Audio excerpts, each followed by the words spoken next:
Chain of custody of truth. The chain of custody is the story of how evidence moves from one set of hands to another. In the world, that story matters because evidence can be tampered with. A fingerprint can be smudged. A document can be altered. A witness can forget, distort, or embellish. Every transfer introduces the possibility of contamination, so the world demands signatures, timestamps, and airtight logs. But here is the metaphysical twist. Truth has no chain of custody. Truth does not travel from teacher to student, from guru to disciple, from tradition to believer.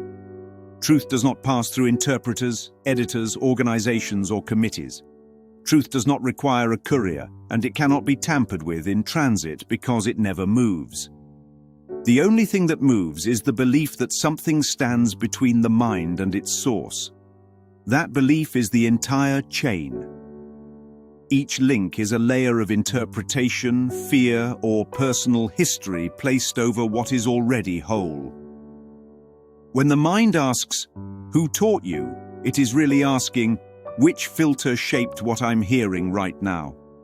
And that question makes perfect sense in the world, because the world teaches through filters.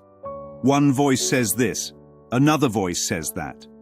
One expert swears by the data, another expert swears the opposite.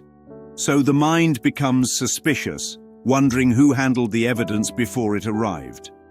But truth is not evidence. Truth is not a claim, an argument, or a position.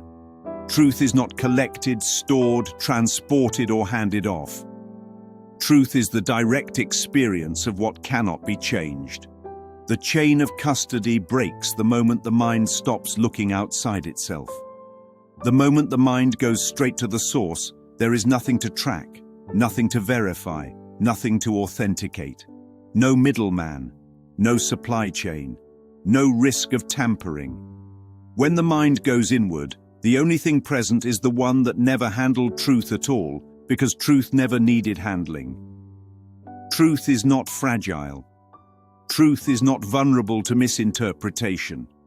Truth cannot be smudged like a fingerprint or distorted like testimony. Only illusions require guarding. Only fear requires verification. Only ego needs a documented trail to prove itself. So the real question is not, what is the chain of custody of the message? The real question is, what is the chain of custody of the belief that something stood between the mind and the source in the first place? Every link in that chain is made of a single substance, the belief in separation. The belief that truth must be delivered from one to another. The belief that wisdom must pass through bodies, languages, personalities, and institutions. The belief that the source is distant enough to require a messenger. But the moment the mind remembers that the source is within, the chain snaps. There is no trail to follow, no handler to interview, no custody to track. Truth does not arrive, truth reveals. And revelation has no fingerprints on it. It cannot be traced because it was never transported. It simply shines where it has always been.